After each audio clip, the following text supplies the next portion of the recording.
Hello everyone, ஒரு சிம்பிளான chicken gravy எப்படி பண்ணுறோன்னு பார்க்கலாமா? இது பண்ணுறதுக்கு தக்காளி, வெங்காயம், ஜிஞ்சர் கார்லிக் பேஸ்ட்னு எதுவுமே தேவையில்லை.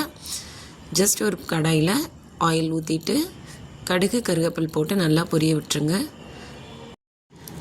மஞ்சத்தூள் போட்டு க்ளீன் பண்ணி வச்சுருக்க 1/2 kg சிக்கனை இது கூட ஆட் பண்ணிக்கோங்க. ஆட் பண்ணிவிட்டு நல்லா மிக்ஸ் பண்ணி விடுங்க.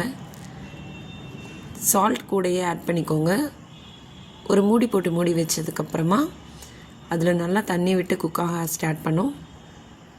ஸோ அந்த தண்ணி நல்லா ட்ரைன் ஆனதுக்கப்புறமா அதில் 2 ஸ்பூன் சாம்பார் பவுடர் ஆட் பண்ணிக்கோங்க. நான் இங்கே சக்தி சாம்பார் தூள் தான் யூஸ் பண்ணியிருக்கேன், நீங்கள் எது வேணால் யூஸ் பண்ணிக்கலாம். நல்லா ஒரு மிக்ஸ் கொடுத்துக்கோங்க. தேவையான அளவு வாட்டர் ஊற்றிட்டு மிக்ஸ் பண்ணிவிட்டு ஒரு மூடி போட்டு மூடி வச்சுக்கோங்க.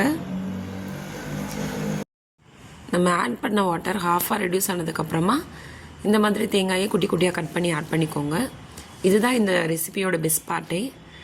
ஸோ நல்லா ட்ரை ஆனதுக்கப்புறமா மறுபடியும் 1/2 ஸ்பூன் சாம்பார் பவுடர் ஆட் பண்ணிவிட்டு நல்லா ஒரு மிக்ஸ் கொடுத்து அடுப்பு ஆஃப் பண்ணிடுங்க.